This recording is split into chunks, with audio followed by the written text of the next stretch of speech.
The Coffee Disaster. Mark is 27 years old.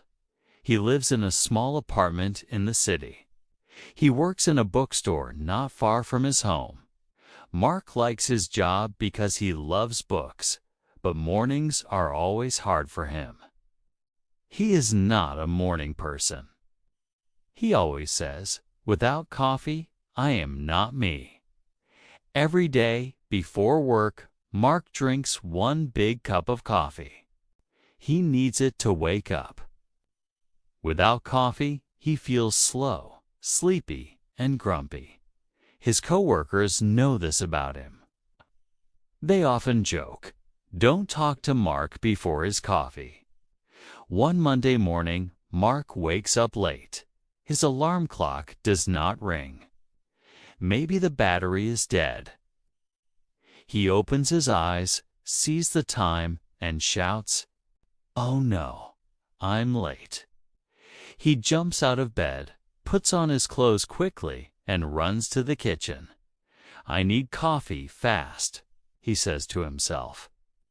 He opens the cupboard, but the coffee jar is empty.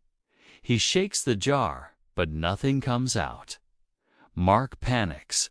No coffee. On a Monday, this is a disaster.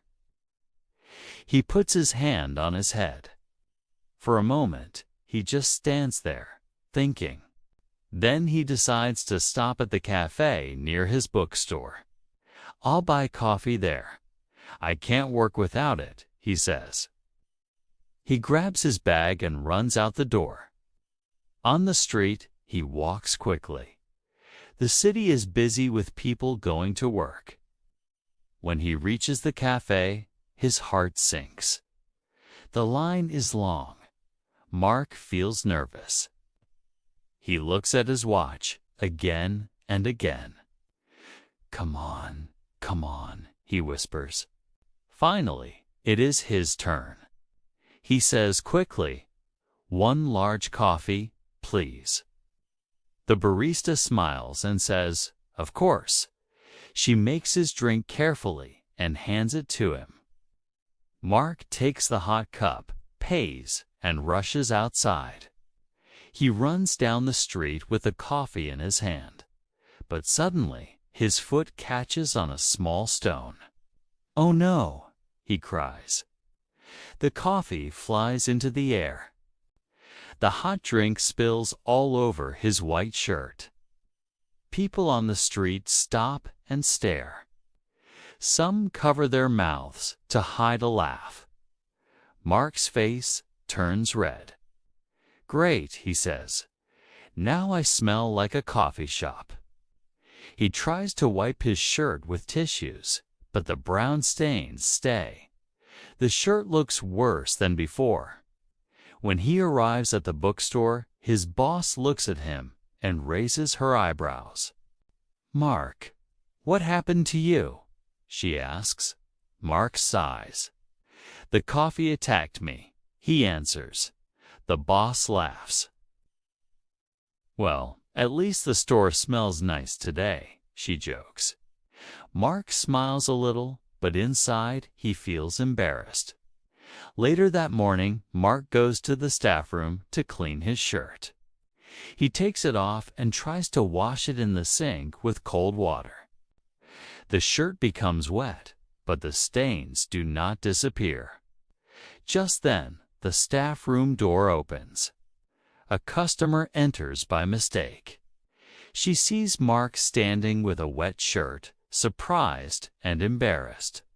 The customer gasps, "Oh, sorry."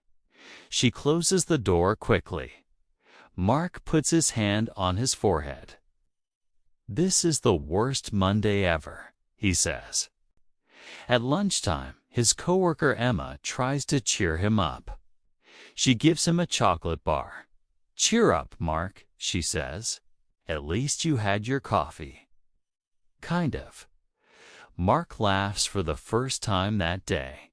"Yes," he says, "I wore it instead of drinking it." They both laugh together. In the afternoon, more funny things happen. A child comes into the bookstore with his mother. The child looks at Mark's shirt and asks loudly, "Why is your shirt dirty?" Everyone in the store laughs. Mark just shakes his head and says softly, "Long story." When his shift finally ends, Mark goes home, tired but also amused. He makes himself another cup of coffee, very carefully this time. He sits on the sofa, takes a slow sip, and smiles.